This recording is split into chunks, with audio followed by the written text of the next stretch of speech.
Welcome, everyone, to the VBC Bible Institute and podcast. Welcome back to our course, Journey Through the Bible, where we are taking a journey through the entire Bible. And so far, we've made it really far into our journey. We've made it all the way to Genesis chapter 4. Yes, that's where we still are. I don't know if we're ever going to get through Genesis chapter 4. And our last session, when we were together, class, all the students, all the ones who are participating. I know some of you are passive listeners. Some of you are active students. To the active students of the Bible Institute, I recorded earlier today the beginnings of what will be a pretty big assignment. I gave you the tool that you'll need for that assignment, which is the biographical method of a Bible study. And you're going to be doing that biographical method on every person listed in Genesis chapter 4. And that starts obviously with Cain. So start doing that work. Do the work that's required. Speaking of work, that will be a key element tonight. Do that work, put forth that effort, and then move on. And then after Cain, we'll then move on to Abel, and then Enoch, and then all the people that are listed in the chapter. So get to work. It's going to be a big assignment, but the reason we're doing that method of Bible study for Genesis 4 is because if we try any other chapter, the biographical method becomes too big and it kind of gets out of control and people get lost. Genesis 4 is a great place to learn how to do the actual method of Bible study. So do that. All right. Now, we've got to return back to Genesis chapter 4, and I want you to write down two words. All right. The more I read Genesis chapter 4, the more I'm trying to work out a concept, how these two concepts relate. And I really want to, I don't know if this is the chapter really to try to explore this concept, but I believe this is the chapter where the two concepts come together for the first time.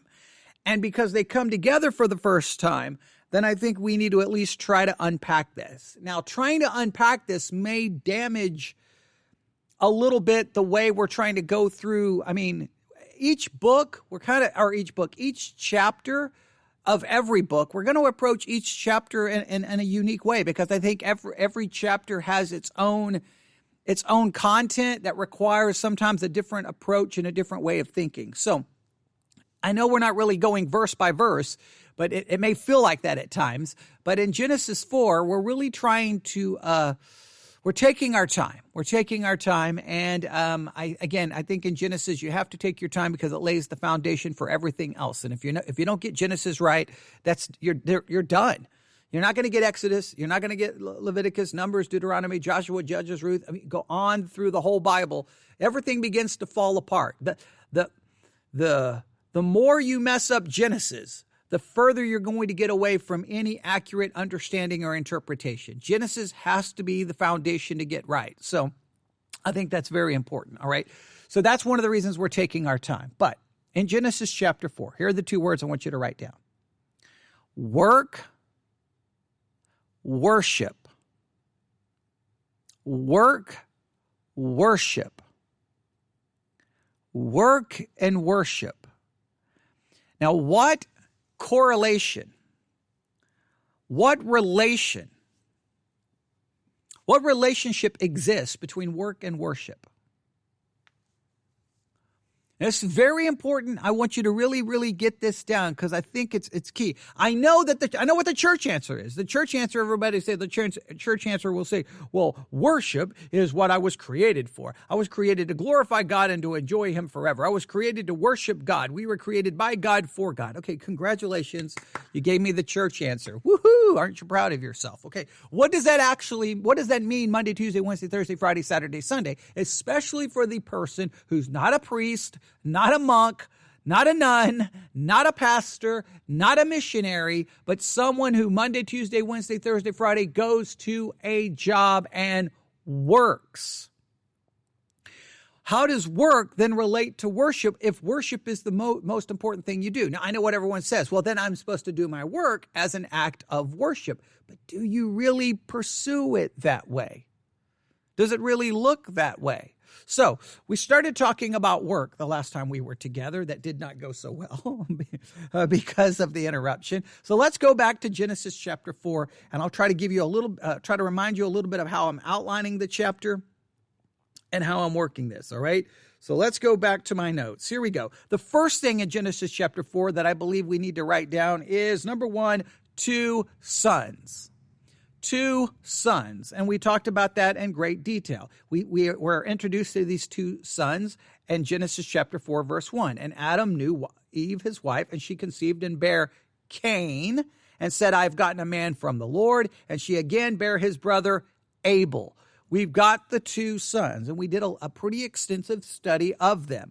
We talked about their names. Cain, acquisition or possession. Eve stated she had possessed a man from the Lord, all right? And we talked about the different things that could possibly mean. Abel, we talked about his name, breath, vanity, all right? This is an interesting, what is this? Was Eve starting to become kind of disillusioned with how life was working? Was this supposed to give us a picture that Abel's life was going to be like breath? There was going to be brevity to it. So we talked about his name pointing us to 2 concepts: the brevity of life, and the vanity of life. All right? Very important. We looked at these 2 concepts. And I think this is very important. Understanding that life is brief and understanding that life, at least from the human perspective, there is a vanity to it. We live, we do all of these things simply to die, simply to pass on, simply to be forgotten. And everything that we did and hoped and thought that was so important, it's just forgotten and nobody cares anymore and everybody moves on. I've talked about that over and over. So we really dug into those 2 concepts. So those are the 2 sons. Now, from the 2 sons, we are introduced to the second point in our outline, 2 jobs. 2 jobs. And note how the 2 jobs show up. And Adam knew Eve, his wife, and she conceived and bare Cain and said, I've gotten a man from the Lord. And she again bare his brother Abel. And now here are the 2 jobs. Abel was a keeper of the sheep, and Cain was a tiller of the ground. Keeper of the sheep, tiller of the ground. One is raising the animals, taking care of the animals. The other one's taking care of what grows from the ground. A tiller of the ground, producing crops, producing things from the ground. The other one is taking care of the livestock. 2 how can I say this? 2 jobs. I'll just say that. I don't want to argue about which one is more important than the other. 2 jobs.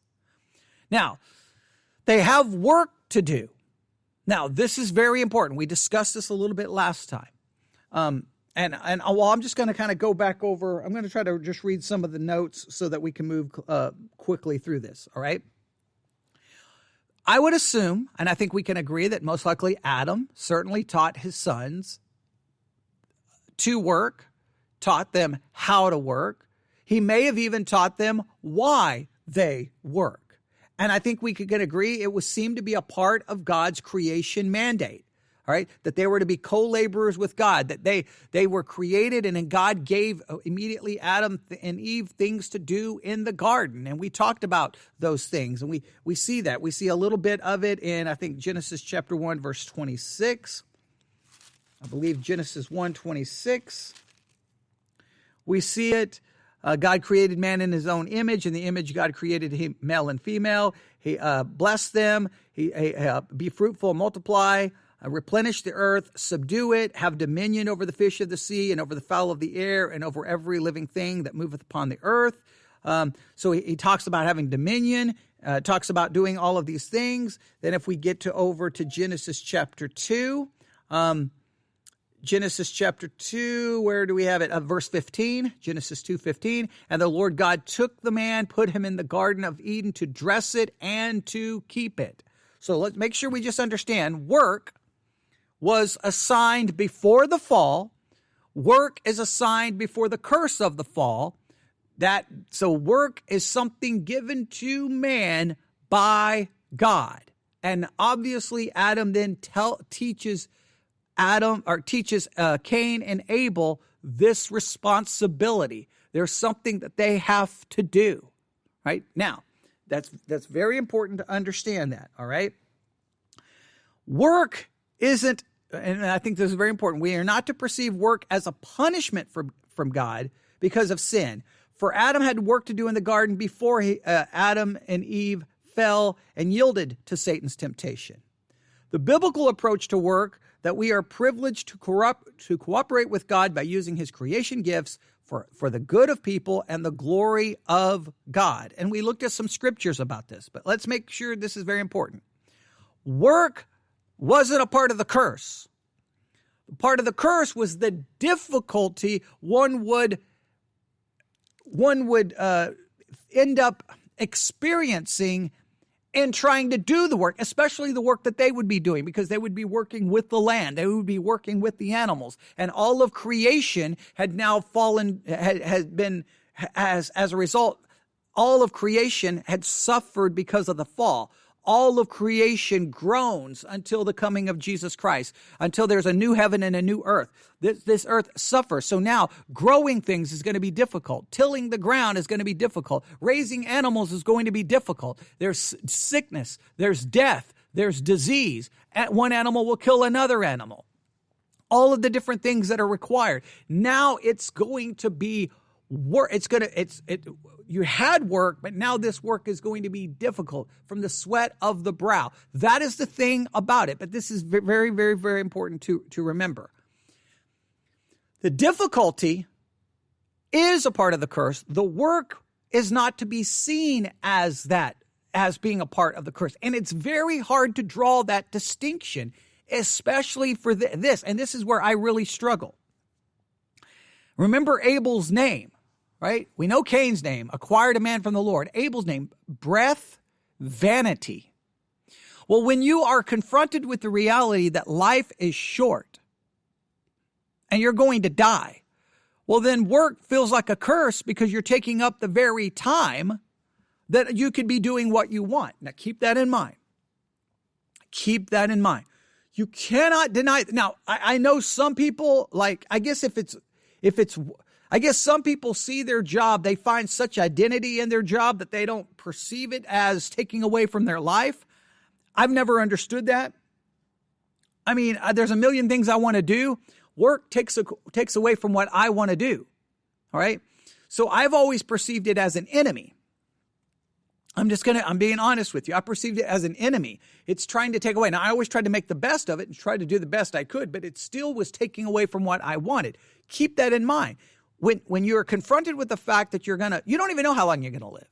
You may live to be 30, you may live to be 40, you may live to be 50. Well, if you don't know when you're going to die and you're spending 8, 9, 10 hours a day at work, 40, 50, 60 hours a week at work, those are just hours being subtracted from the amount of time that you have. If you're going to live to be 55 and you're spending 40, 50 hours a week at work, well, you're going to die at 55. If you could see the clock and you see how much time you have left, I think you'd be thinking, I don't know about this work thing. Okay, this work thing seems to be subtracting from my time. Keep that in mind, all right? Second, don't you see the vanity in it? You work, you work, you work. You die. All of those things that are supposedly so important at work, all of those issues that you fight and struggle with, you're going to die. What difference does it make? It's all vanity. So because of the brevity and the vanity of life, work feels like it's a part of the curse. But the biblical approach is it's not. It's not. Work existed prior to the fall.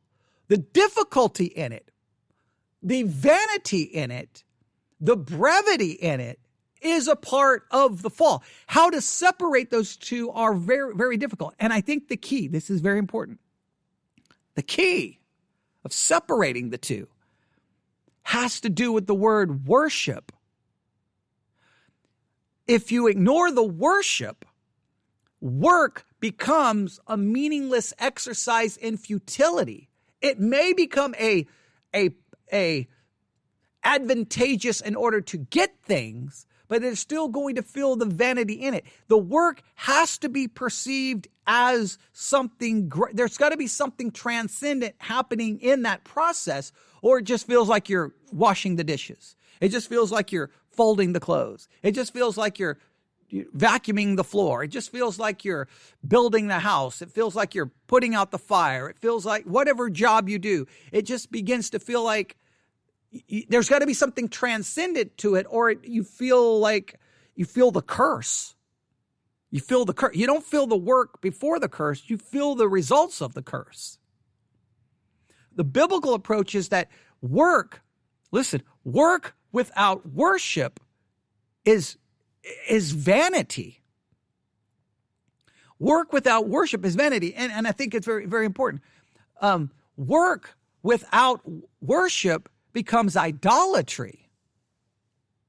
Work without worship then becomes about you. Your identity becomes associated with your work.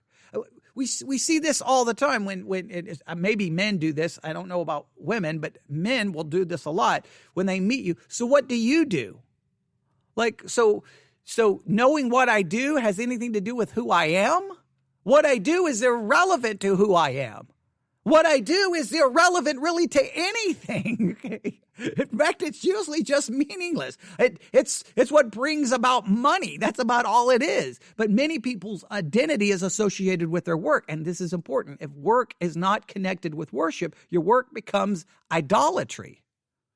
Because now your identity is associated with your work. Your purpose is associated with your work. Your meaning is associated with your work. And if your purpose and identity and a meaning is connected to your work, and your purpose and your meaning and identity is not connected to Christ, then it is idolatry, and you've missed the whole point. You've got a post-fall mindset of work, not a pre-fall mindset of work. These are important concepts. And I just want to remind you, and because I want to bring these two together, remember some of the scriptures we looked at. We looked at Colossians 3. Colossians 3. I got to go through these quickly. I'm trying to add to what we talked about in the review process. Colossians chapter 3, verse 22. Servants, obey in all things your masters according to the flesh, not with eye service, as man-pleasers, but in singleness of heart, fearing God. And whatsoever you do, do it heartily as to the Lord and not unto men. You are not to work for men. You're not to work for self. You are to work for God. Therefore, work and worship has to be connected. And once we break those two, that we create a system of idolatry, we create a system of self-advancement, self-promotion, and self-identity. And when self is identified with work and not with Christ, you've missed the whole point. All right? So there's Colossians chapter 3, verse 22 to 23. Now, work and the will of God isn't a curse, it's a blessing. 6 days you shall labor and do all your work. Exodus chapter 20. Clearly, work is a major part, a part of our life. It's prescribed by God to some level. If a man doesn't work, he doesn't eat. Seems to be kind of the biblical idea that work is a biblical mandate. It's a part of it. It was as much a part of God's law for Israel as his command to rest on the Sabbath day. The Bible has nothing good to say about idleness or about the idle people who expected others to provide for them. All right, and we talked about that in 2 Thessalonians chapter 3, 6 through 15. Before he began his public ministry, Jesus probably labored as a carpenter. I mean, that's most everyone understands that. And when he wasn't traveling or preaching, the Apostle Paul worked as a tent maker, Acts chapter 18. As Christians, we don't work simply to pay our bills and provide for our needs. We work because it's God's ordained way for us to serve him and others and thereby glorify God in our lives. Now, 1 Corinthians 10:31. We know this passage. 1 Corinthians chapter 10, verse 31.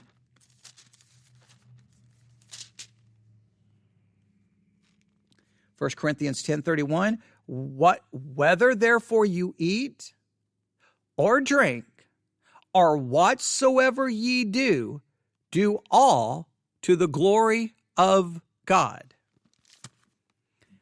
If your work is not connected to worship, because worship is about glorifying God, right? Declaring God is worthy.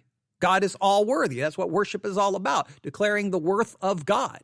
You declare the worth of God in your work. And if your work isn't glorifying God, then your work isn't worship. It now becomes idolatry.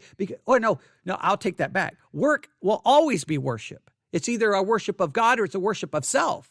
It's either a worship of God or it's a worship of what you can get. It's a worship of God or it's a worship of you trying to provide so-called security or a future for whomever.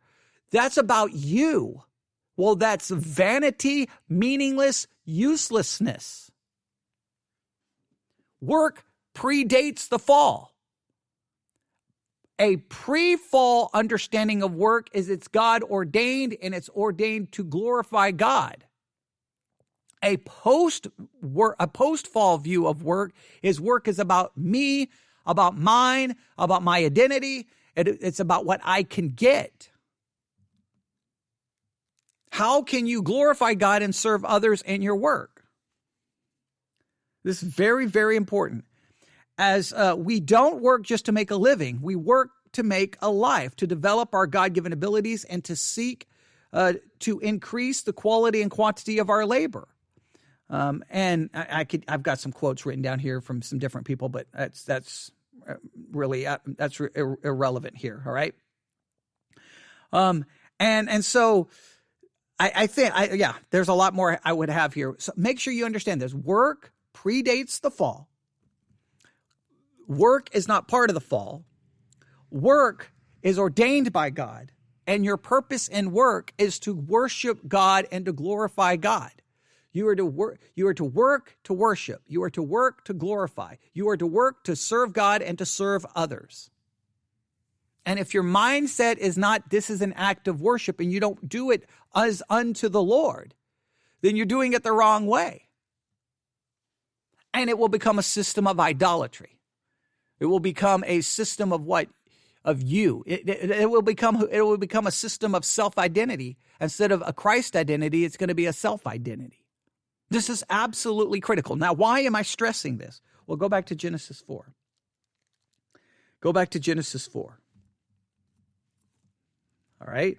Because this is very, very important. All right? We have the two sons. We have the two jobs. All right? Adam knew Eve, his wife, and she conceived and bare Cain and said, I've gotten a man from the Lord. And she again bare his brother Abel, and Abel was a keeper of sheep, but Cain was a tiller of the ground. All right? Please note, two sons, two jobs. Two sons, two jobs. Now note what happens. This is very important. Note what happens in verse 3. And in the process of time, it came to pass that Cain brought of the fruit of the ground an offering unto the Lord. And Abel he also brought of the firstlings of the flock and of the fat thereof. Two sons, two jobs, two sacrifices. Two sacrifices. And please note, where does the sacrifices originate from? They originate from their jobs. They take that which was produced in their jobs and they bring it to God, because you're not working for self, you're working for God. Their work was connected to their worship. What they produced in their work was going to be given in worship. There's the correlation. It's to me, it's explicit. Two sons, two jobs, two sacrifices. The sacrifices are connected to the jobs, and the jobs are connected to the sons.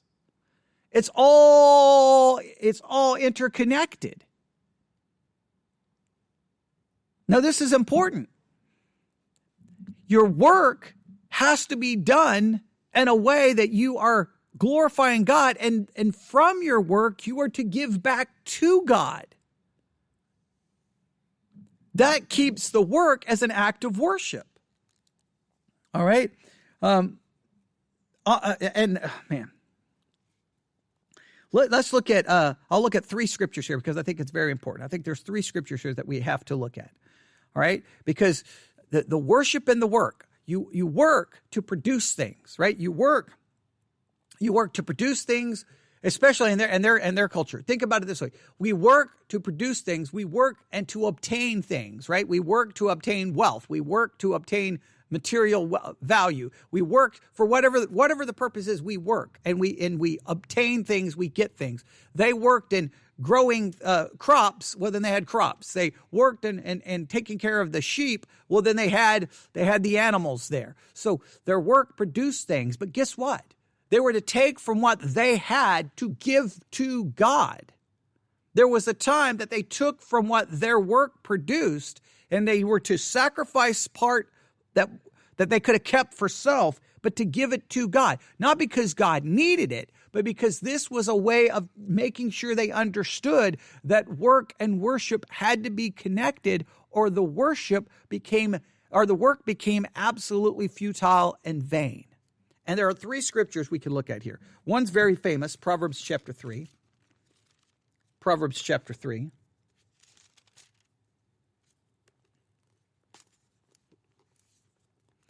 Proverbs chapter 3, verse 9.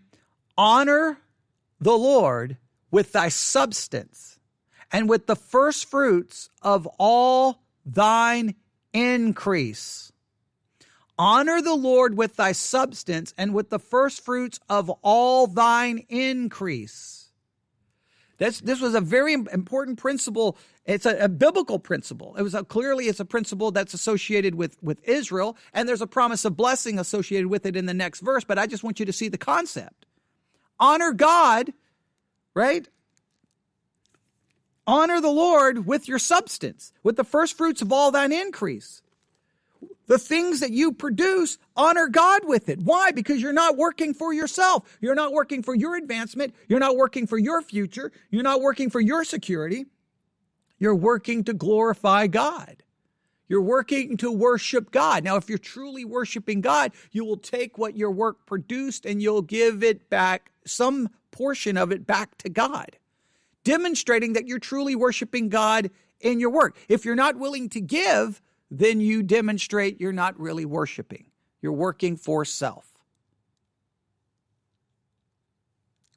Let's go to Leviticus 27.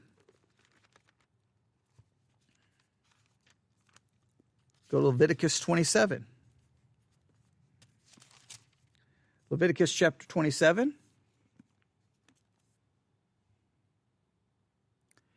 Leviticus chapter 27, we'll start to verse 30. And all the tithe of the land, whether of the seed of the land or of the fruit of the tree, is the Lord's. It is holy unto the Lord. And if a man will at all redeem aught of his tithes, he shall add thereto the 5th part thereof. And concerning the tithe of the herd or of the flock, even of whatsoever passeth under the rod, the 10th shall be holy unto the Lord. He shall not search whether it be good or bad, neither shall he change it. And if he change it at all, then both it and the change thereof shall be holy. It shall not be redeemed. These are the commandments which the Lord God commanded Moses for the children of Israel in the Mount Sinai. They were to give. All the things that they produced, there was a portion that goes to God, demonstrating the work was an act of worship. Because worship we give to God, that we give to God, demonstrating that he is worthy. We give our praise. We give our time. We give of our first fruits of what we have produced to God, because we are declaring that he is worthy. If what you produce from work, if a portion of that is not being given to God, then your work is about you and you're not worshiping. You are becoming an idolater. That's how work becomes idolatry. Right? Go to Deuteronomy chapter 12. Deuteronomy chapter 12. Same concept here. I could have pulled up passages all over the Bible with this concept. Deuteronomy chapter 12. I believe starting in verse 5. Deuteronomy chapter 5, yes. Deuteronomy chapter 12, I should say. Deuteronomy chapter 12, verse 5. But unto the place which the Lord your God shall choose out of all of your tribes to put his name there, even unto his habitation shall you seek, and thither thou shalt come. All right. So Deuteronomy 12, 5. Basically, God's going to choose a place, and that place that is chosen, that's the place you're going to come, all right, where his name is, all right? We could connect that ultimately to Jerusalem, to the tabernacle. We could do a lot of work with this. All right, Deuteronomy chapter 12, verse 6, and thither you shall bring your burnt offerings, your sacrifices, your tithes, your heave offerings of your hand, your vows, your freewill offerings, and the firstlings of your herds and of your flocks. And there you shall eat before the Lord your God, and you shall rejoice in all that you put your hand unto, you and your households, wherein the Lord thy God hath blessed thee. And you shall not do after all the things that we do here this day, every man whatsoever is right in his own eyes. For you are not as yet come to the rest, and you get the idea. Bottom line is, what are you to do? You're to give. You're to bring to God. You're to offer it. Why? In the New Testament, talk about being a cheerful giver. We give back to God because our work has to be connected with our worship. Worship and work have to be interchangeable. You separate the two, you end up with idolatry, you end up with selfishness, and you end up basically worshiping yourself. You're either going to worship God in your work or you're going to worship yourself. What are you worshiping? What are you worshiping? Work or yourself or God? Now, you know when work doesn't go right and you don't get the recognition you think you deserve and you don't get what you think you deserve, you get mad because you think it's about you. And I thought it was about me multiple times. It's hard to go to work and say, I'm not here today for me. I'm not here about me. I'm here to worship God today. This is my job. My job is to worship God. No, you're here. I'm working and I want recognition. I want promotion. I want pay. I want. I want it for this reason. I want it for this reason. And we may try to make sound like that our reasons are so pure and so just. But if we're not giving back to God, then it's just about self.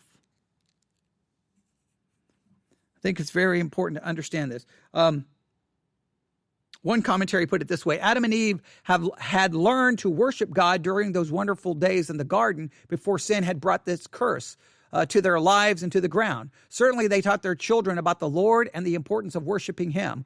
Workers need to be worshipers or they may become idolaters, focusing on the gifts and not the giver and forgetting that God gives the power to work and to gain wealth. Right? We have to see that. We have to get that. We have to, if we've missed that, we've missed the whole point of this story. 2 sons, 2 jobs, 2 sacrifices. The sacrifices come right from the jobs. What a beautiful picture. The work was supposed to be worship. Now, and we know what happens. All right? Now, I want to, well, we'll see what happens, okay? Well, I think, man, all right?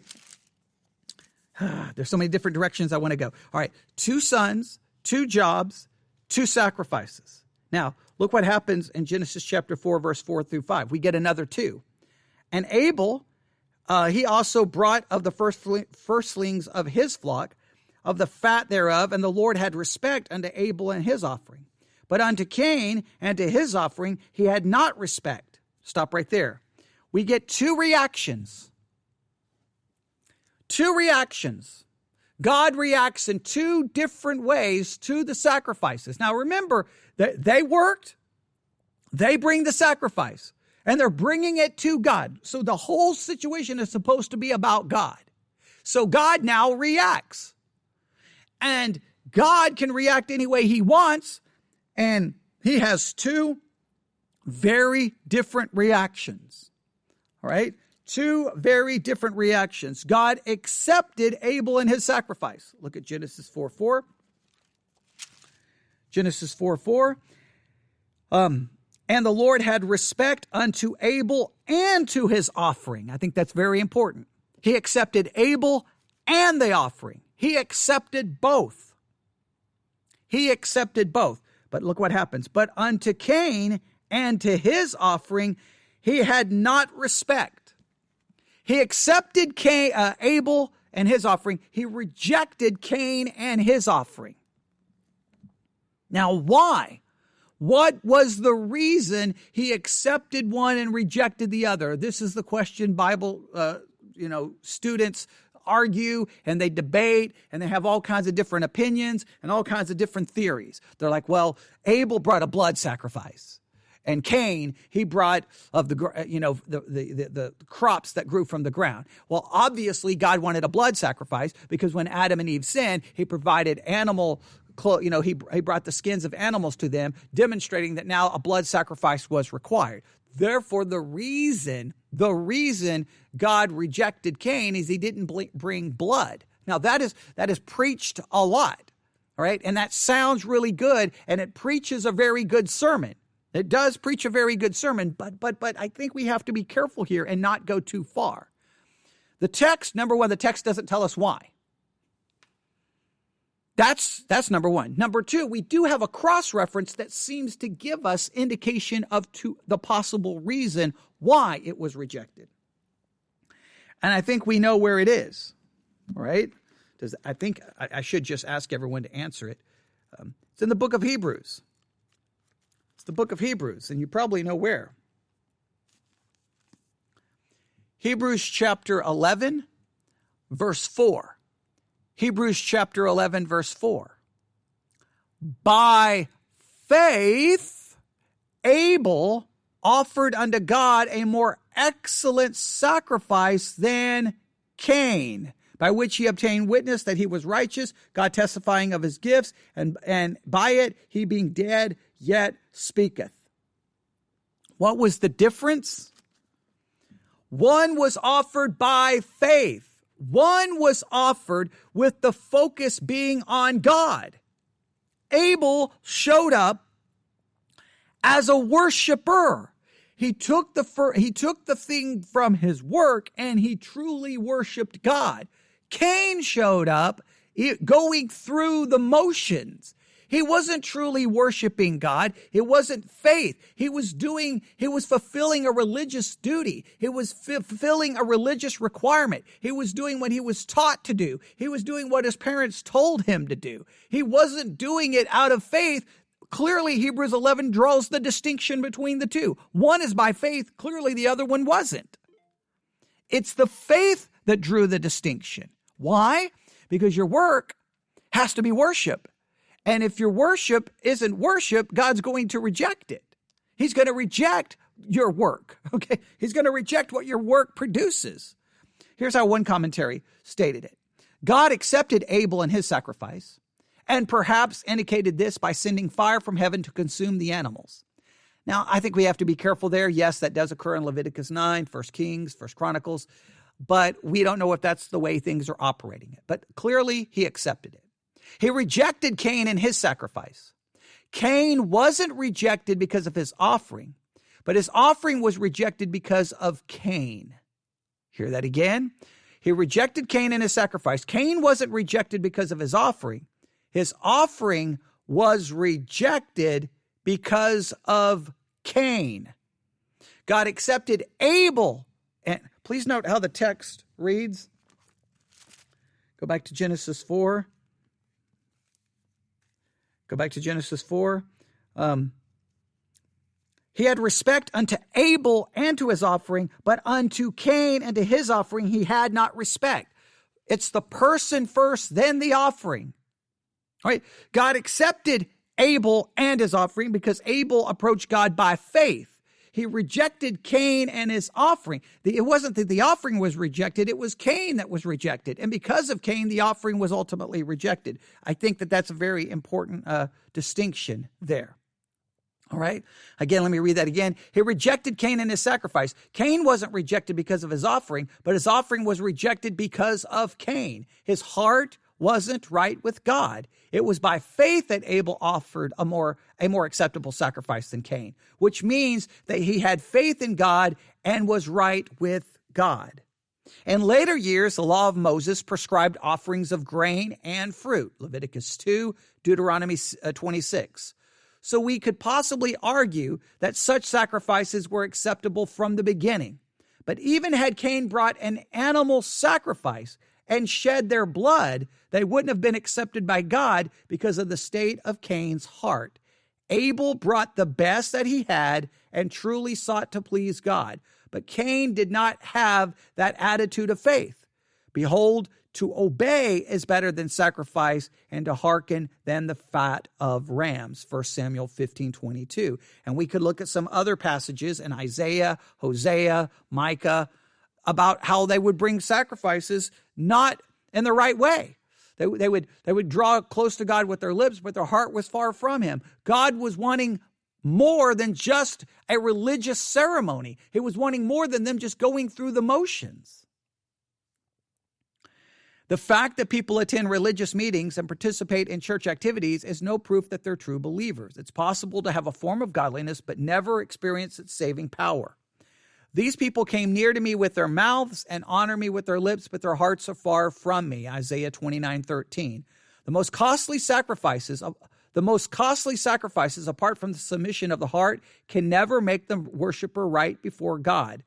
The way of Cain is the way of self-will and unbelief. Now, we'll come back to that in a minute because that's from the book of Jude. But let's go through this. All right. So let's make sure we see how this works. I'm going to build this. 2 sons, right? 2 sons, 2 jobs, 2 sacrifices. The sacrifices flow from their jobs, connecting work with worship. Clearly, one shows up as a worshiper. The other one doesn't show up as a worshiper. The one does not respond as a worshiper. And as a result, these 2 sacrifices, there are 2 reactions to these sacrifices. One is accepted, one is rejected. And then look at what happens. All right. There are 2 choices. There are 2 choices presented. Look at verse 7. Or go to verse 6, all right? Or go back to verse 5, all right? All right, here are 2 choices. But unto Cain and to his offering he had not respect. And Cain was very wroth, and his countenance fell. Please note, Cain gets ticked off. Cain gets ticked off. Why does he get ticked off? Because he never approached as a worshiper. He approached about himself. He approached maybe like, okay, we offer these sacrifices, and then God may bless us. He may be looking for a blessing. I don't know, but he shows up, and all Cain is worried about is Cain. He's not worried about God. He's not like, Lord, forgive me for offending you. Forgive me for not offering the sacrifice the way you want me to offer it. What can I do? He's ticked off because Cain is doing his work for himself. He's not doing his work to worship God. And when God rejects his fake worship, okay, because here's the difference. Abel brought forth worship. Cain simply brought forth his work. Cain brought the fruits of his work. Abel brought his worship. God is not going to accept your work if it's not worship. You're not glorifying God in your work. You say, oh, yes, I am. I'm doing my work for God. Well, you'll know by, what do you give? How do you give? Are you giving? If you're not giving, then you're keeping. And if you're keeping, then it's about you. It's not about God. So don't pretend otherwise. Right? Very important. Okay, now look what happens. There are 2 choices here. All right. So Cain is all mad. He's all ticked off. Verse 6, and the Lord said unto Cain, why art thou wroth, and why is thy countenance fallen?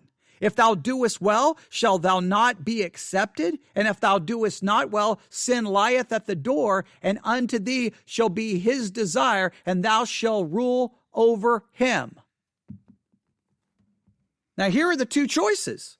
Do what's right or don't. Sin's lying at the door. He's seeking to get you. He's seeking to take over you.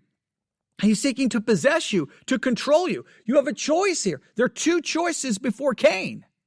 Repent of your lack of worship, do what God wants, or pursue your own self-will and your own self-desire. Because that's what Cain was. He wasn't a worshiper.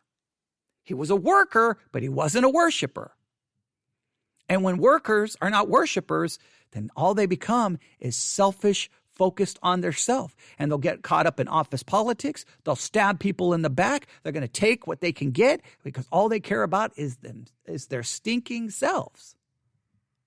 And this shows up in the church as well. Many times there's people who sit in the pew. They're not worshipers. They're workers. They show up to work. They show up to do their religious duty. And guess what they want the church to be? About them. And when they don't get their way, their countenance is fallen and they get upset and they get ticked off. Because they're not worshipers, they're workers. They're just showing up to do their religious duty. And when the church is filled up with workers and not worshipers, then the church turns into a place of idolatry because everybody wants the church to be about them and not about God. And when you want the church to be about you and not about God, then all you become is an idolater and nothing but trouble and problems. This is a very important concept.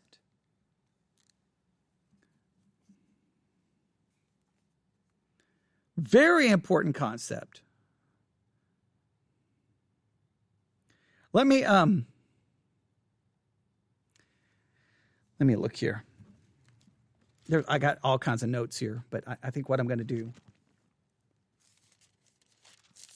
This is a situation where I think these concepts are so important that it's more important not to get more, but to give you just give you something to really ponder and think about, and hopefully you actually will. Hopefully you really will think about this. Is it verse 11? Yeah, Jude 11 says, "Woe unto them, for they have gone in the way of Cain and ran greedily after the error of Balaam for reward and perished in the gainsaying of Kor." All right?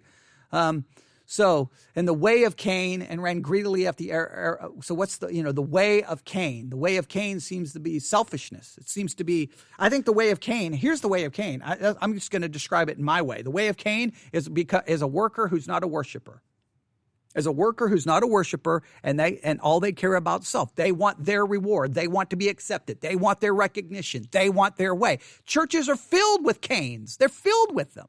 And guess what they'll do? They'll cut your throat. They'll sacrifice you at the drop of a hat. They will take you down. They don't care about anything about you. They don't care about anybody else in the church. You don't do what they want, they leave. They go find what they want because they think church is about them. They think they're God. They would never say that. They can say all the religious words. And I bet you Cain could have said all the religious words. I bet you Cain knew all the right answers. But it really shows up when push comes to shove.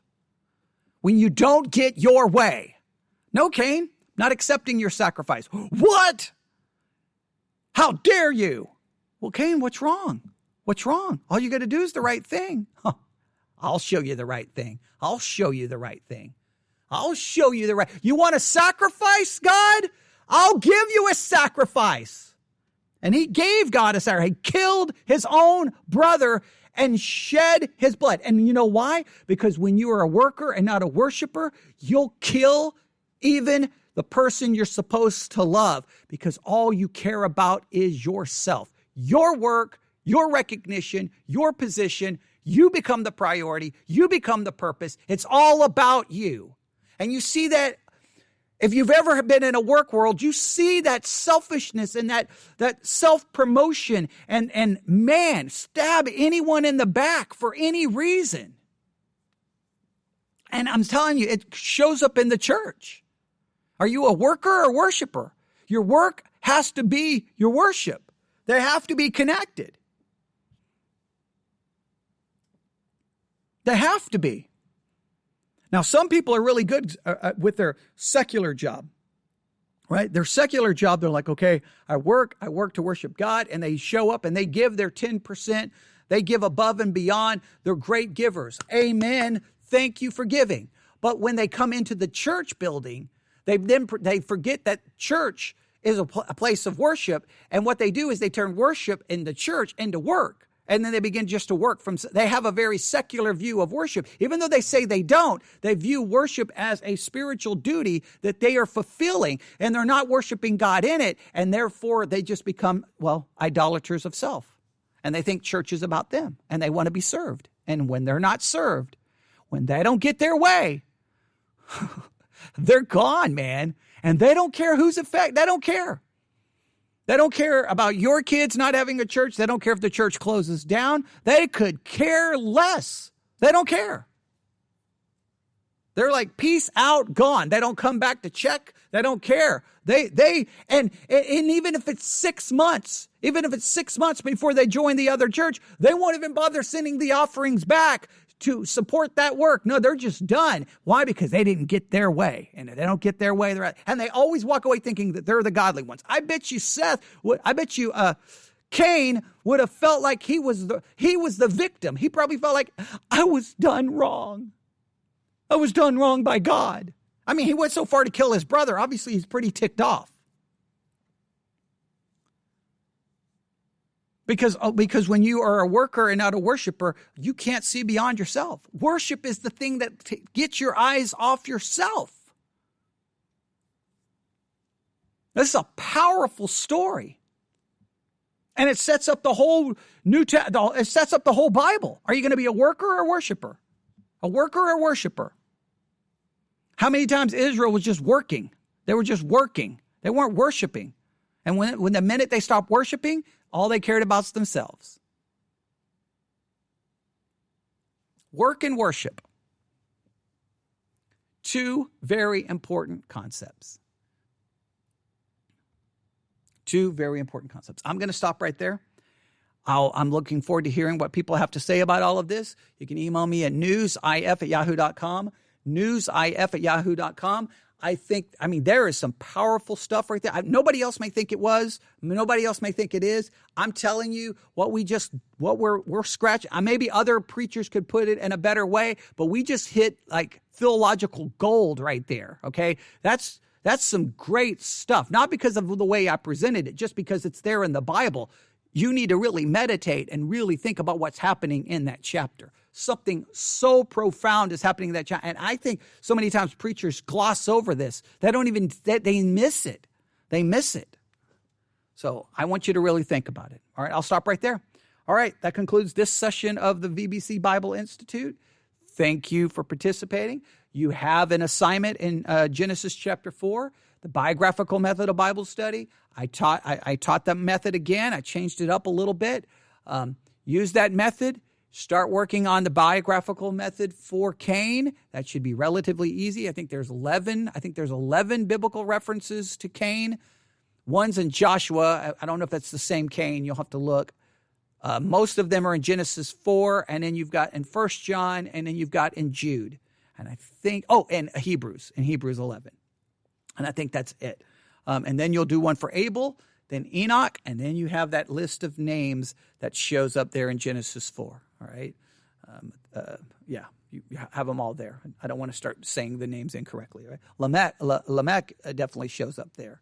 And Irad, I can't remember his name. All right. It's names. I'm horrible with names. But they're right there in Genesis 4. So do that assignment. All right. I'll stop right there. Everyone have a great night. Be careful. Look after one another. The COVID situation continues to ravage the planet. Be safe.